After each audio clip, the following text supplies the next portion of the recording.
Antes de mais, obrigada por estarem cá e obrigada ao Dr. João Sá por ter aceito este desafio. Estas sessões de tertúlia são, como lhe falava há pouquinho, e certamente já ouviram isto antes desta sessão, são para, de alguma forma, nos relembrarmos quem são as pessoas que têm ajudado a escrever a história da medicina e da medicina interna, e relembrar que a medicina vive muito mais de pessoas do que de ciência. Por isso, obrigada por ter aceito este desafio de cá estar. Obrigado, eu. Eu não tenho... é impossível apresentá-la adequadamente. Acho que creio que demoraríamos o tempo todo só a falar de tudo o que já fez. O Dr. João é internista e intensivista, trabalhou em vários hospitais da Grande Lisboa, inspirou certamente muitos internistas a tornarem-se internistas, mas nesta conversa se calhar começaria por lhe perguntar de onde é que veio, ou seja, onde é que nasceu, como é que chegou até à medicina, e começamos por aí para depois falarmos um bocadinho do seu percurso na medicina. Muito bem, André. Muito obrigado. É um prazer também, um privilégio estar aqui contigo. E a minha história da vinda para a medicina tem algo, enfim, de muito importante que aconteceu ao longo da minha adolescência. Eu fui o primeiro médico da família, não havia tradição. A minha família é da Beira Alta, Distrito de Viseu, Movimento da Beira. É uma família de professores e de juristas, basicamente. Não havia tradição de médicos.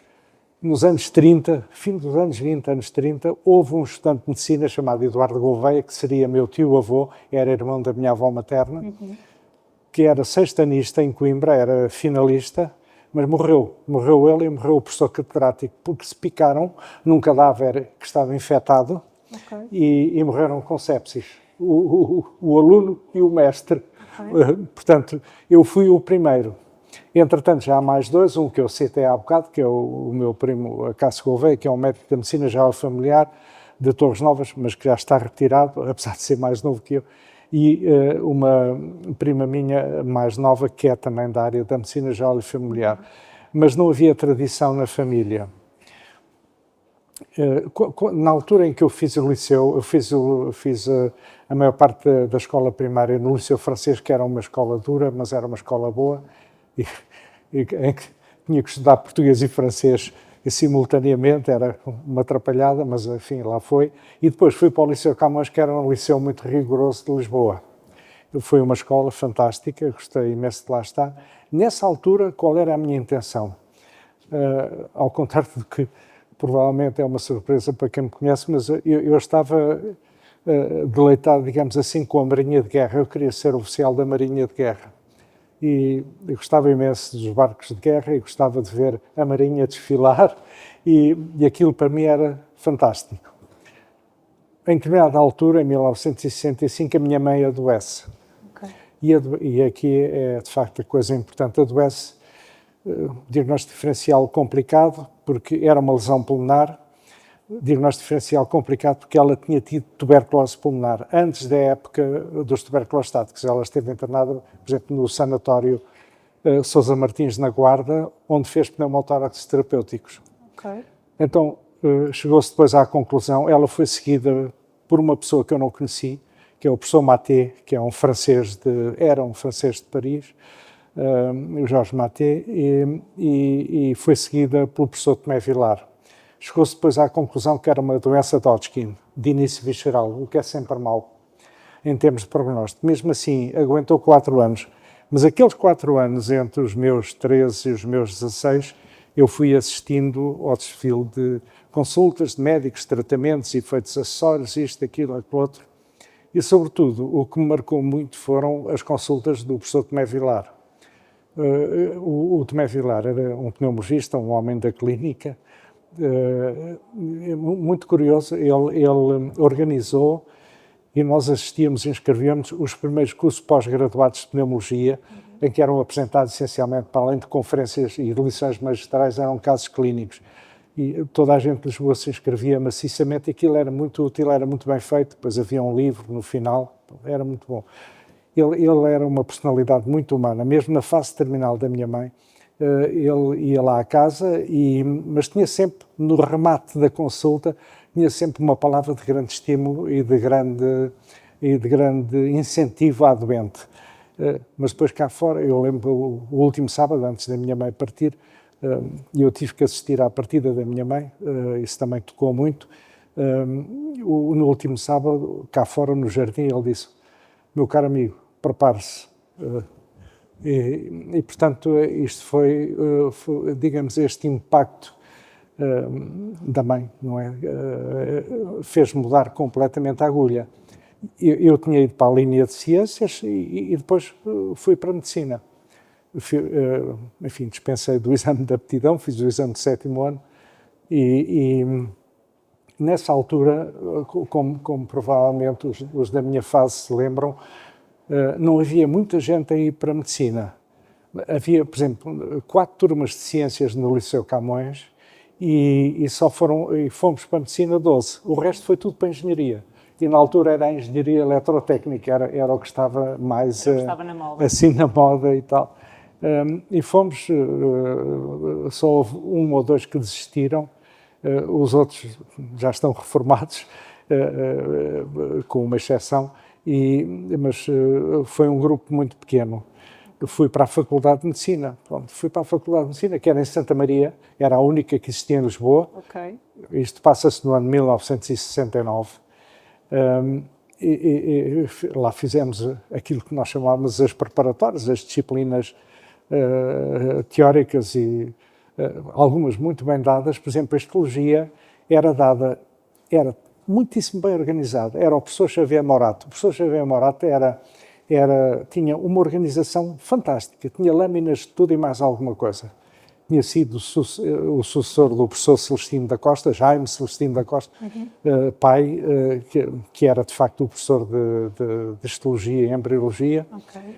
Mas o Xavier Morato era outra coisa, era internista. O Xavier Morato era especialista em medicina interna, daquele grupo que protagonizou no Hospital de Arroios, que já não existe, está lá uma ruína, infelizmente, na Avenida Almirante Reis, e o professor Xavier Morato pertencia àquele grupo que designavam a Universidade de Arroios. Digamos, havia ali uma excelência de cabeças, de modelos, como eu falei de manhã, role models, nessa altura dos anos 30, 40 e depois 50. Feitos preparatórios, tínhamos o 4º ano em que tínhamos digamos, a propedêutica médica, entre outras cadeiras.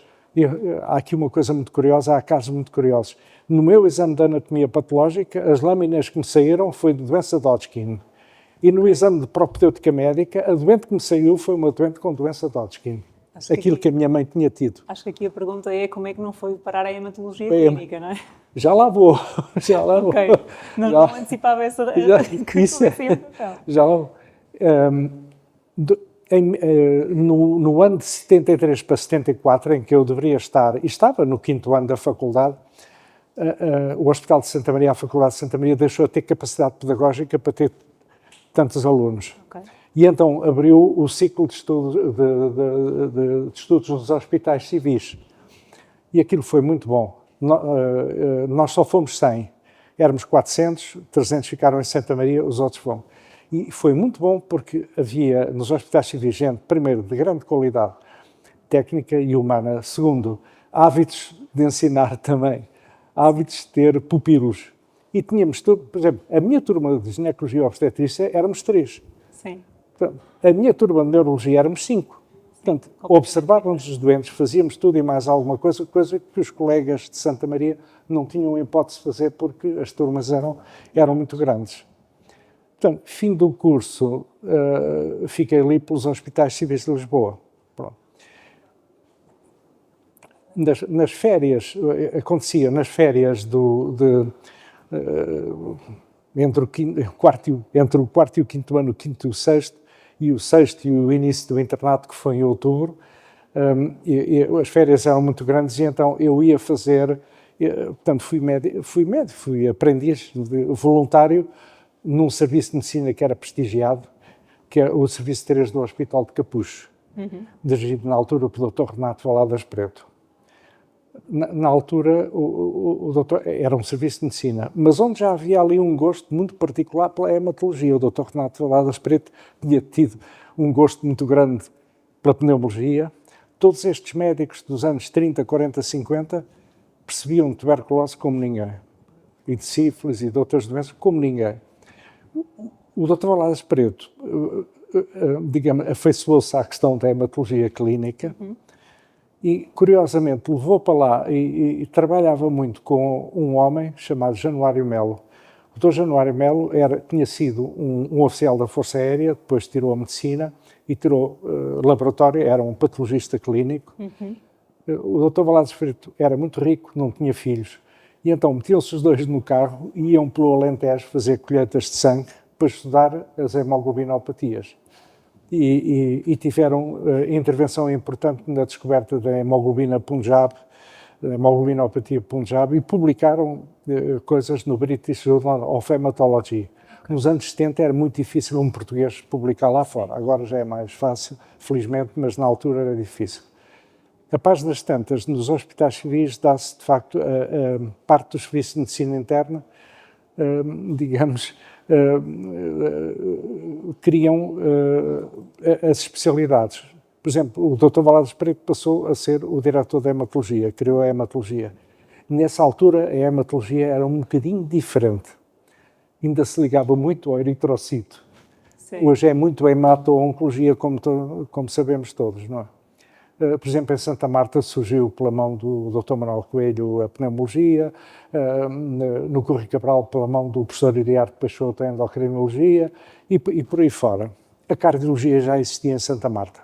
A cardiologia e a cirurgia cardíaca já existiam há mais tempo. Também existia a neurologia no Hospital de Capuz. Estamos a falar da década de 70, não é? Estamos a falar da década de 70, 80. 70, sim, transição de 70 para 80. 70 para 80, exato. Fim dos anos 70 e início dos anos 80.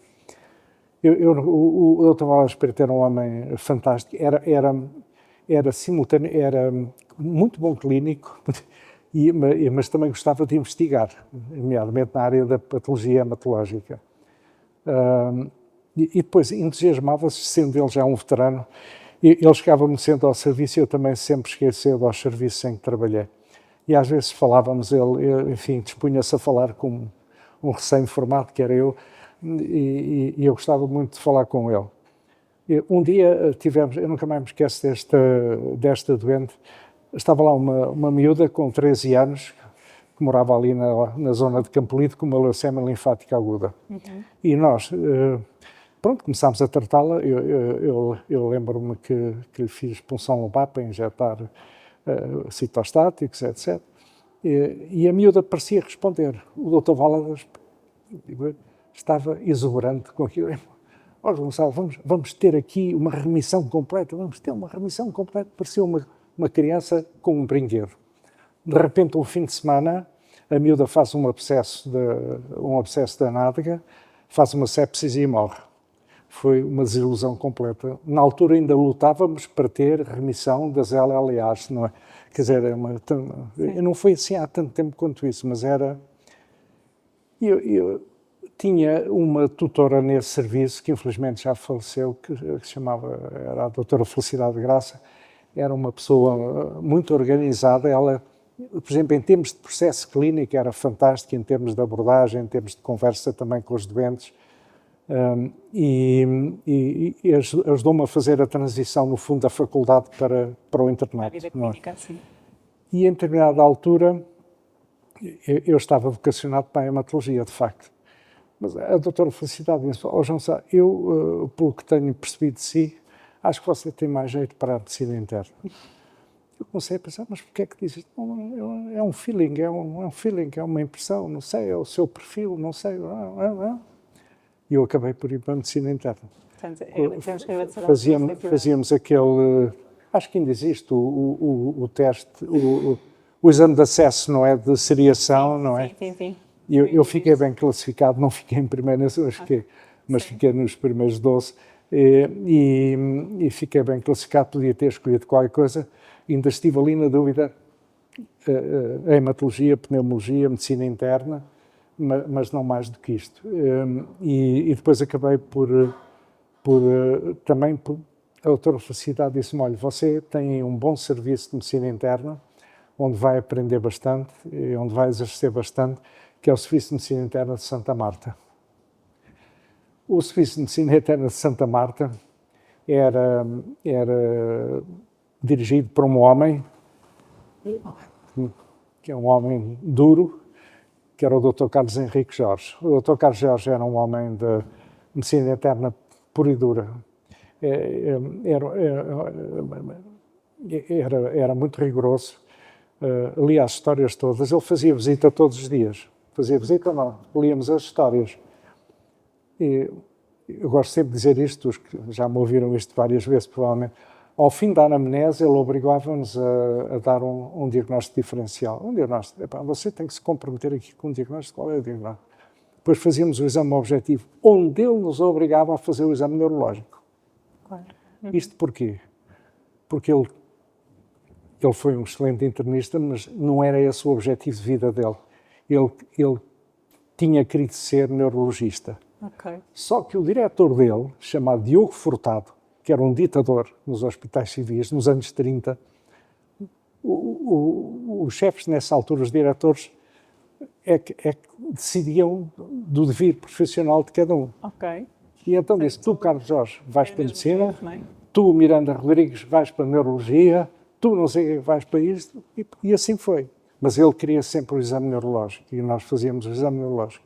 E depois discutia-se o diagnóstico diferencial. Lê-se e admite se era o diagnóstico. E depois é curioso, dava-lhe muito gozo diagnosticar, depois corrigia também o português das histórias. E depois havia uma coisa curiosa, depois, então vamos passar à terapêutica. E dizia, a terapêutica é convosco. Passemos à frente. Não lhe dava gozo, dava-lhe gozo era o diagnóstico diferencial. Sim. Era muito rijo, era duro, era um cronopata, quer dizer, era um homem de horários, e as reuniões clínicas, as reuniões de serviço eram ao sábado, para nos obrigar a ir ao sábado de manhã ao hospital.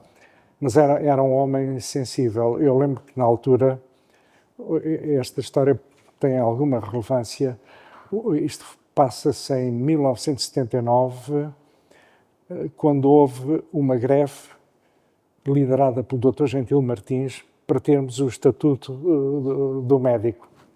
Sim. Havia aqui uma grande conflitualidade política, a esquerda não queria aquele estatuto, os conservadores, em que eu me incluía, queriam esse estatuto.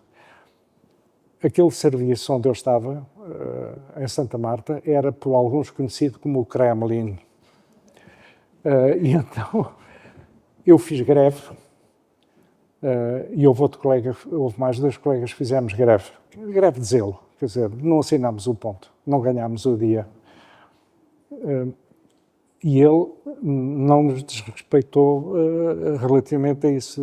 Eu acho que até acrescentou a admiração por nós, num ambiente que poderia ser hostil, termos feito greve de zelo, de alguma forma. Era um homem notável, eu nunca mais me esqueço,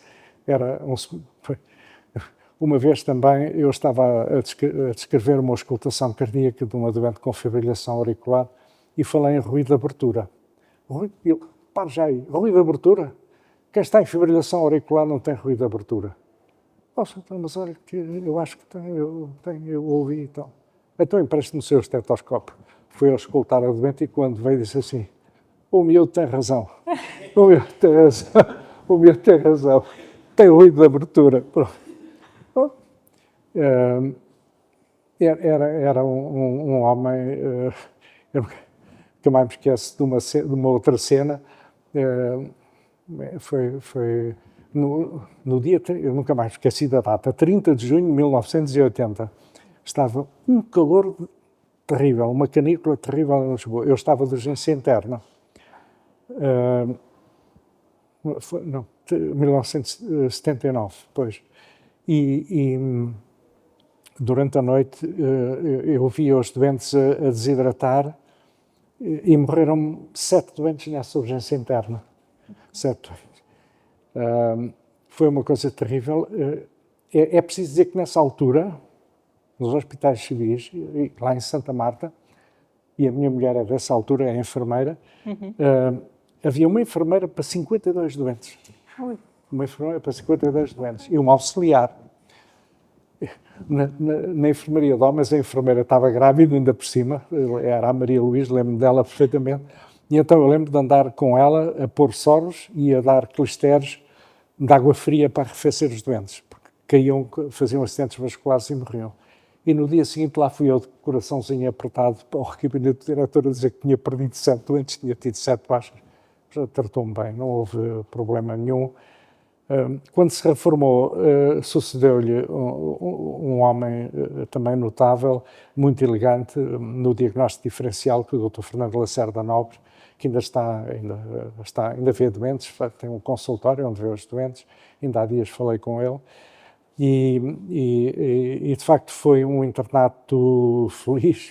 Quer dizer, eu tenho que dizer que o Hospital de Santa Marta foi muito importante para mim, porque depois foi lá que conheci também a minha mulher, não é? E casámos. E então, findo esse período da medicina interna, nós na altura, como é agora habitual, fazíamos um estágio, fazíamos vários estágios. Eu fiz um estágio de infectocontagiosas, foi fantástico, gostei imenso no Hospital Correia Cabral, no pavilhão D, e fiz um estágio de cuidados intensivos. Ok. Na UEM de São José. Eu fiquei a gostar muito dos cuidados intensivos e depois fiz, de facto, uma mudança para os cuidados intensivos. Se me permitir, eu gostava de fazer uma pergunta assim um bocadinho antes disso, e isto é mesmo uma curiosidade minha, que não vivi esse tempo, mas quando estava a rever o seu percurso, o seu currículo, estava a perceber que acabou a especialidade, ou melhor, acabou o curso, numa fase peri 25 de Abril. E eu tenho muita curiosidade de perceber como é que foi trabalhar na área da saúde nesse período que foi muito tumultuoso e no fundo, o que é que mudou no seu dia-a-dia na altura. É mesmo uma curiosidade imensa que tenho, porque sei que foi um período muito tumultuoso. Não sei se sentiu como tal, mas historicamente temos essa percepção de que foi um período difícil. Pois, exatamente. Eu acabei em 75. Eu devo pertencer ao segundo ou terceiro curso de médico, já não fomos à África. Porque isso para nós era automático. Quer dizer, eu já tinha na minha cabeça que quando acabasse o curso ia para a tropa e ia para a África. Isso toda a gente era... os mais velhos da geração anterior, isso era uma coisa. Deu-se o 25 de Abril, isso acabou. Mas, digamos, iniciámos, não houve assim, em termos profissionais, não houve assim grande impacto. Eu já estava muito metido por causa dos meus períodos de voluntariado lá no Hospital dos Capuzes e nos hospitais civis, e depois foi a formalização, digamos, de uma ligação quando comecei o internato em outubro de 75. O internato geral foi muito interessante, tive várias, da medicina fiz com o Dr. Valadas Preto, na cirurgia fiz com o Dr. Sérgio Sabito Ferreira no Desterro, que eu costumo sempre dizer, já me ouviram dizer isto N vezes, que é o cirurgião mais internista que eu conheci em toda a minha vida. Sim. Um tipo fora de série, operava tudo. Engraçado, uma vez falharam-lhe os ajudantes e eu estava lá, e então vais para o bloco, vais-me ajudar. E para ajudar o chefe de serviço era assim uma coisa. Lá foi. Nessa manhã, começámos às 8h15 da manhã, o que é que se fez? Fez uma mastectomia radical, fez uma vesícula, fez uma vagotomia com piloroplastia, fez uma hérnia e depois acabámos com o encavilhamento de uma fratura do malelo tibial. E era o cirurgião geral, que mexia em tudo. Hoje em dia já não é assim. E é curioso que a parte que o preocupou mais dos meus gestos foi quando tivemos a encavilhar a fratura. Dizer, você veja lá, se não me infecta isto, se me infecta isto, tudo ele fica com osteomielite, cuidado com os seus gestos, isto e aquilo e tal. Mas foi de facto muito interessante. Eu vou voltar a contar esta história, quem me conhece já ouviu. Nesse verão de 1976, estando eu a estagiar no Desterro, estava o Nuno Riso, o nosso colega que estava lá fora. E então os cirurgiões apanharam-nos lá os dois e vocês estão a ver o que é que aconteceu. Os cirurgiões saíam à hora do almoço e nós ficámos lá até às 4, 5 da tarde a fazer as histórias. Portanto, já era assim nessa altura, não é? Exatamente. Porquê? porque a diretora de anestesia era uma senhora que ainda é viva, tem a caminho de 101 anos, que era a doutora Marieta Sobral Rodrigues, bloqueava, não anestesiava quem não tivesse história clínica. Patient Safety, em 1976, ok? Claro. E, portanto, nós ficávamos lá a fazer as histórias clínicas, pronto, eu e o Nuno Riso. Um dia, na visita, estava uma senhora de 60 e não sei quantos anos, cheia de febre. Eu tinha febre, dor lombar e tinha uma massa lombar. E depois discutia-se, isto é um tumor de Gravitz, é tuberculose, é uma periodontifrite, é um abscesso renal, é isto, é aquilo. É claro, os internos de cirurgia, tem que se levar ao bloco, temos que ver isso, não sei quantos e tal. O doutor Sérgio Sabito Ferreira chegou ao pé da senhora, fez 2 perguntas, pôs-lhe a mão na barriga e na região lombar e disse assim, marquem tuberculose estáticos. E nós marcámos. Ao 6º dia a doente floresceu.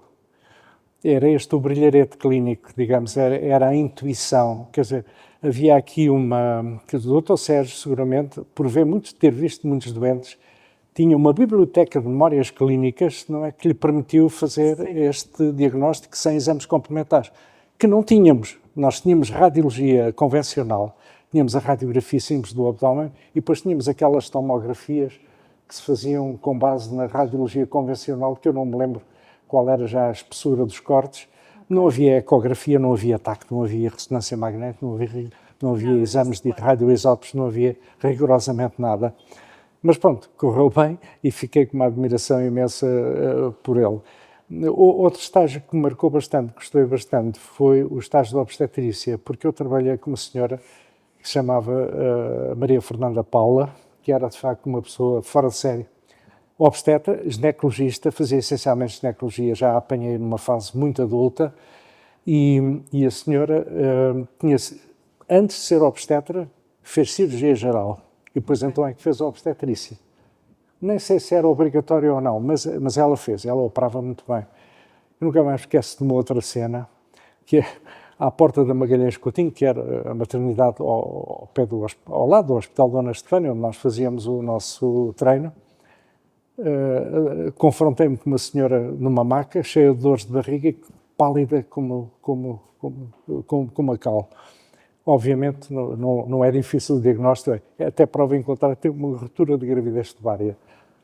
Chamei a doutora Fernanda Paula, a doutora Fernanda Paula, desinfete já e ponha-me os ferros na mesa. E eu assim fiz. E quando estava acabado de pôr os ferros na mesa, vejo uma mão zorra a pegar-me num canivete e em 2 clampos, pá. E quando olhei para trás, ela já tinha a barriga da mulher aberta e as trompas clampadas. Okay. Impressionante.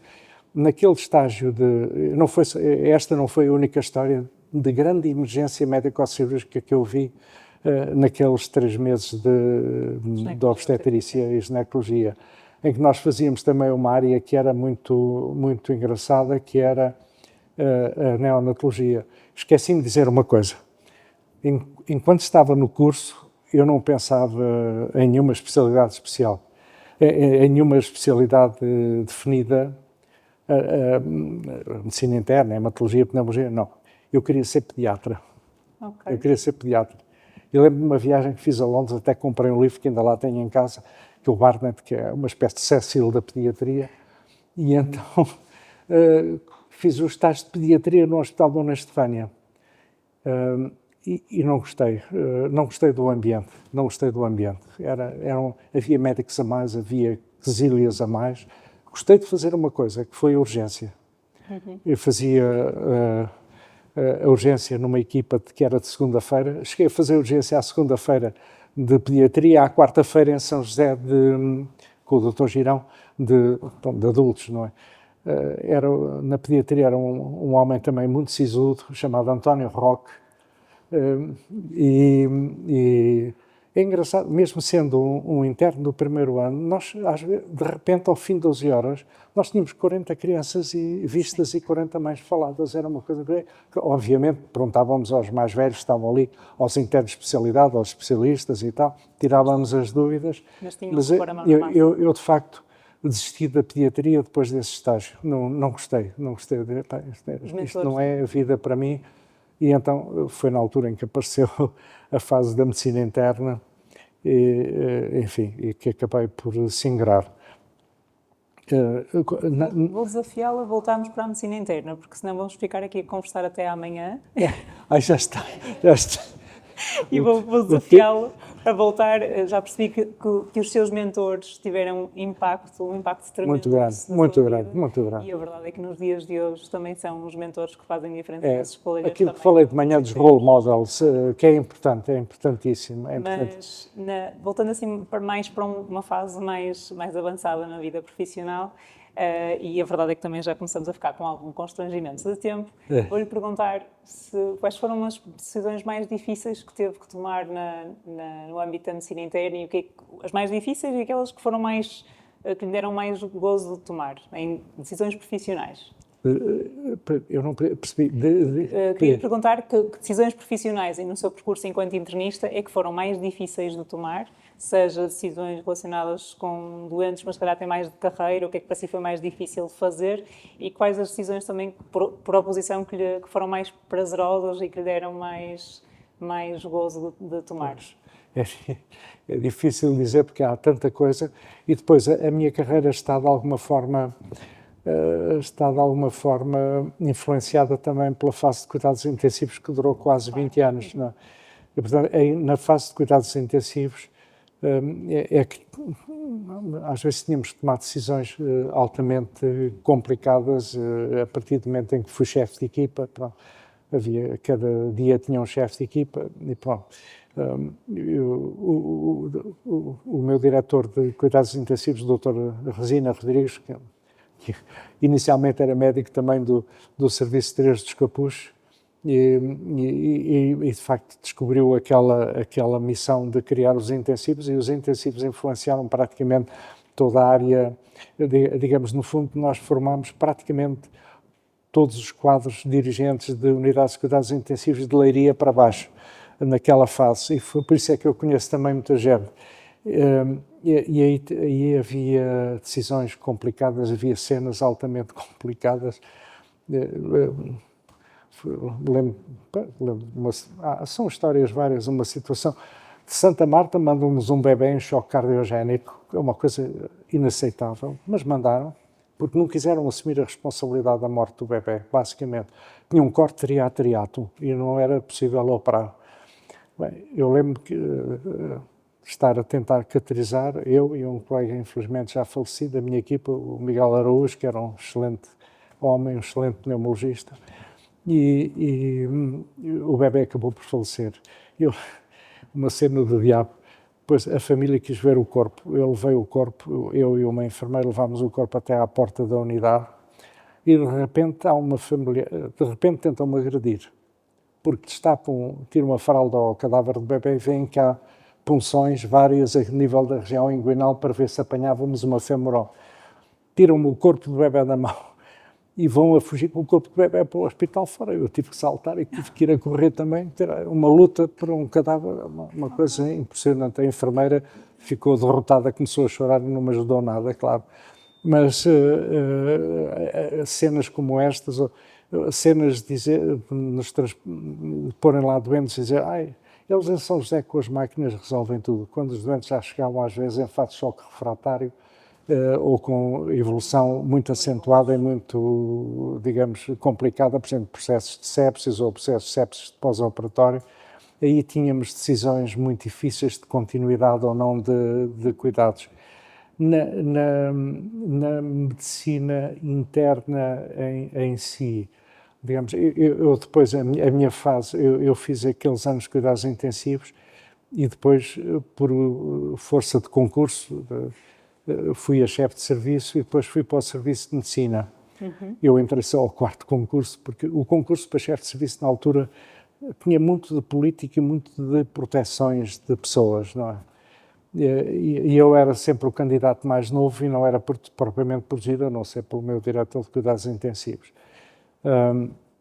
Mas lá fui para o serviço de medicina do Hospital de São José e depois, poucos anos depois, passei a dirigir, porque os outros colegas se reformaram.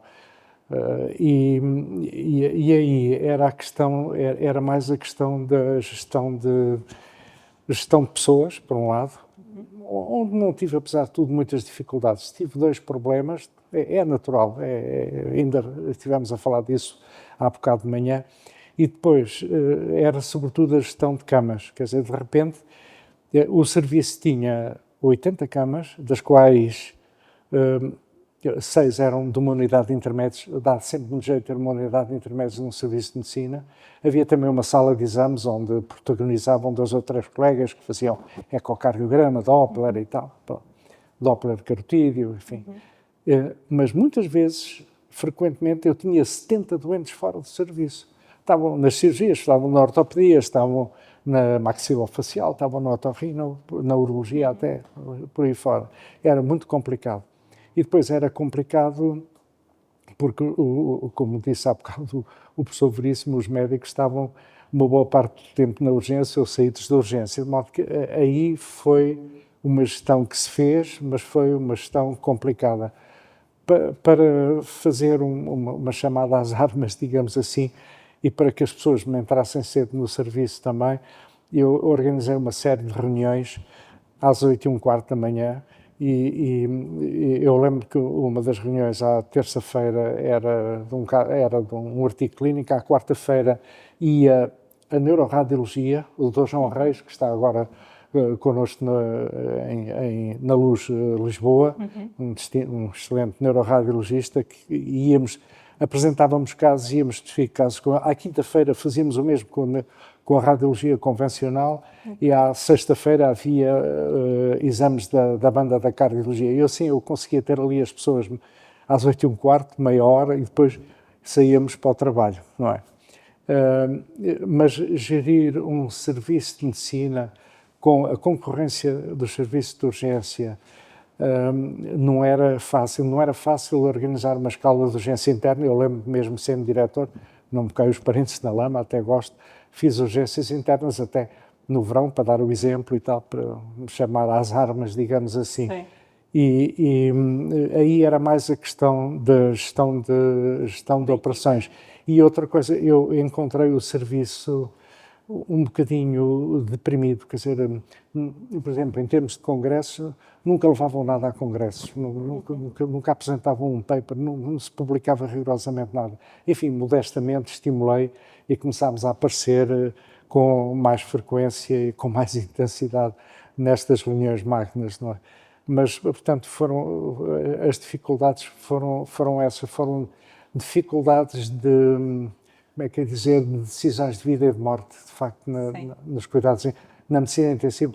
O Dr. Resina Rodrigues diz sempre que a medicina, os cuidados intensivos são a medicina interna dos doentes críticos, não é? Em que é tudo mais difícil, quer dizer, os doentes não dão história, muitos deles vêm em fase adiantada das suas patologias e, de facto, às vezes é difícil tomar decisões de tratar, não tratar, apoiar, não apoiar, enfim, não fazer propriamente encarniçamento terapêutico.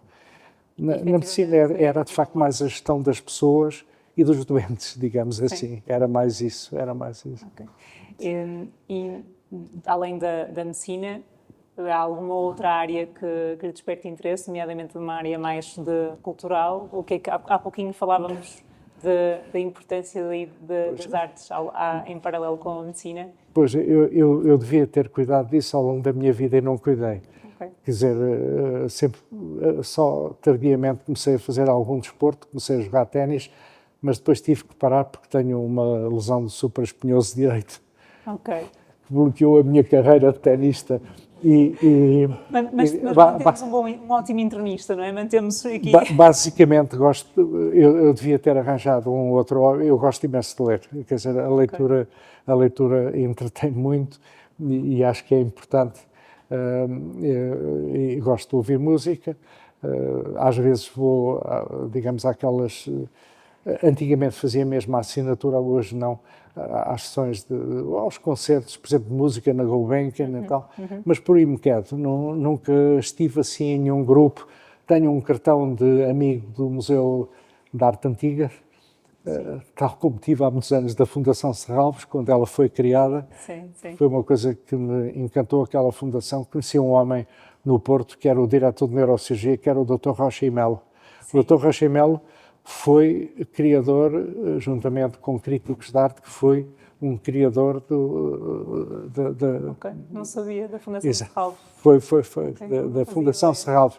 Eu lembro, ele morava num andar por cima daquela pastelaria que eu gosto muito do Porto, que é a Petúnia, lá em cima, e a casa dele parecia digamos, uma série de... Não havia espaço nas paredes para ter mais quadros, não era um tipo encantador, era um homem encantador. E, de facto, eu sempre gostei muito de arte e sempre gostei muito de pintura. Devia ter estudado mais, devia me ter interessado mais, mas a profissão puxou muito, muito. Sim.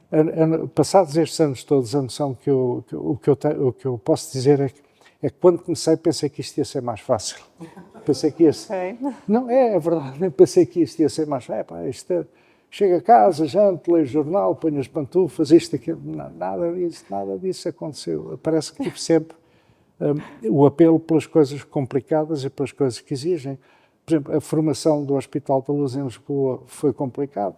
Ali, a Dr. Alexandre Horta, éramos só os dois, durante meses e meses, era sábado, domingo, sábado, não havia fim de semana, perdíamos o...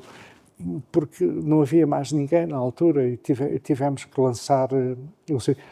porque, como é sabido, na medicina privada, até essa data, o ênfase era posto nas disciplinas cirúrgicas e nas atividades instrumentais, etc.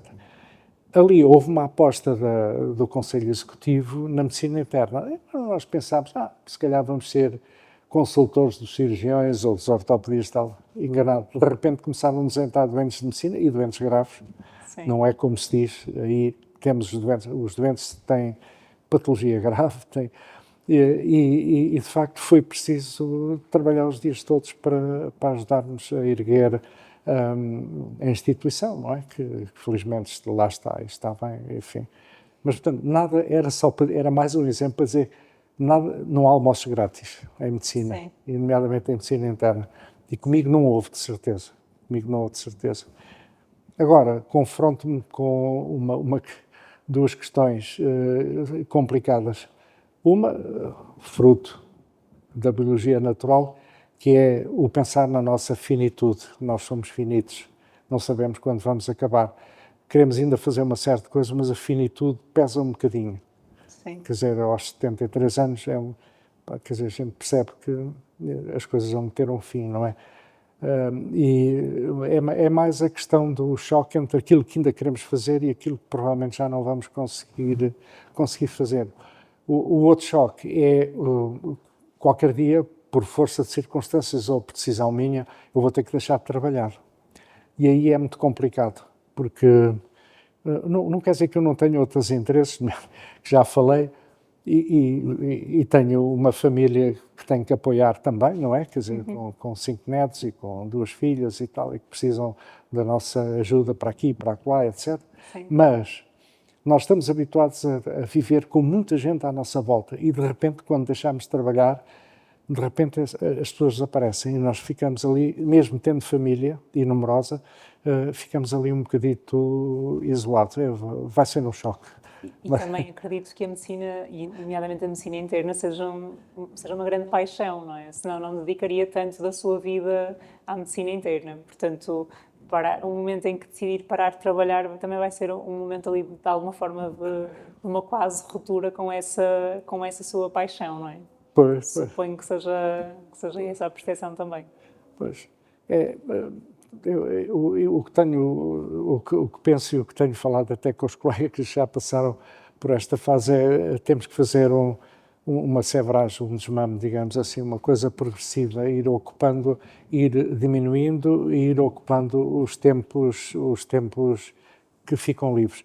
Mas eu não tenho sabido muito bem fazer. Obviamente eu já não tenho responsabilidades, já há muitos anos não tenho responsabilidades na estrutura, vou fazendo consultas, vou estando com os colegas, mas eu tenho seguido, uma vez li um artigo de um neurocirurgião americano que dizia, já não sei sobre o que era o artigo, mas ficou-me uma frase que ele disse lá, que era assim, nunca devemos perder a oportunidade de ver mais um doente, e de facto, muitas vezes, a minha secretária diz que eu não sei dizer que não.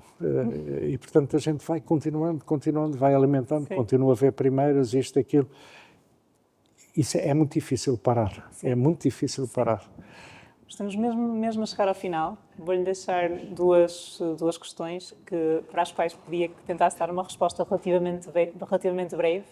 A primeira é que legado é que eu gostaria de deixar aqui, na sequência até do que estávamos a falar, que legado é que gostaria de deixar na medicina interna? E a segunda pergunta, eu faço-lhe depois, faço uma de cada vez, não é demasiada informação.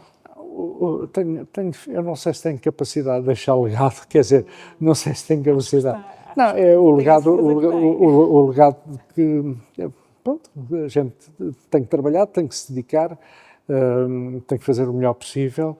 De facto, eu fui, digamos, ajudei diretamente à cabeceira muita gente na minha fase de cuidados intensivos. Depois, quando fiz o concurso para chefe de serviço, portanto, é um cargo já com algum pendor administrativo e a gente afasta-se um bocadinho, não quer dizer que deixe as pessoas de parte, mas afasta-se assim um bocadinho. E, portanto, se de facto modelei alguém, foi mais nos cuidados na medicina intensiva ou antes da medicina intensiva, sendo já, digamos, especialista, não do quadro, ainda estava no Hospital de Santa Marta e, de facto, ajudava os colegas mais novos. Acho que, digamos, a nossa dádiva aos colegas novos acho que é fundamental. O dar exemplos de trabalho, o dar exemplos de honestidade, o dar exemplos de perseverança e digamos, de entusiasmo por aquilo que se faz, acho que é o legado que podemos deixar, não é?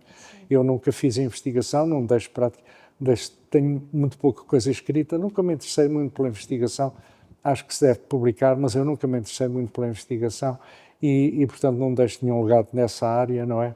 É mais um legado na clínica, digamos assim. E é um legado muitíssimo importante, muitíssimo impactante.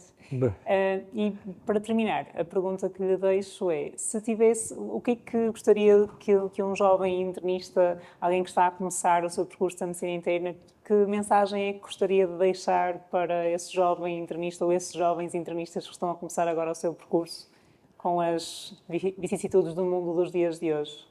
Pois. Como eu até disse também de manhã, os dias de hoje são complicados por várias razões. Acho que quem escolhe medicina interna tem que estar ciente que é uma carreira fantástica em que, digamos, em termos intelectuais, em termos culturais, em termos de manobra com os doentes é fantástica, porque não estamos acantonados nem a um órgão, nem a uma técnica, e vemos, digamos, a sistemicidade de tudo, não é? Mas que é uma carreira trabalhosa, que se preparem, porque, quer dizer, a vida não vai ser fácil, São as urgências externas, são internas, são os muitos doentes, são as muitas consultas, e a necessidade mais importante noutras especialidades, porque não é balizada, de uma atualização contínua. Todos os dias nós temos que ler qualquer coisa. E portanto, preparem-se para isso. E preparem-se para saber temperar esta exigência profissional com algo que é importantíssimo, que é a felicidade pessoal e a felicidade familiar. E isso nem sempre é possível. Às vezes é muito complicado. Muito obrigada. Muito obrigada. Eu é que agradeço. Pelas palavras.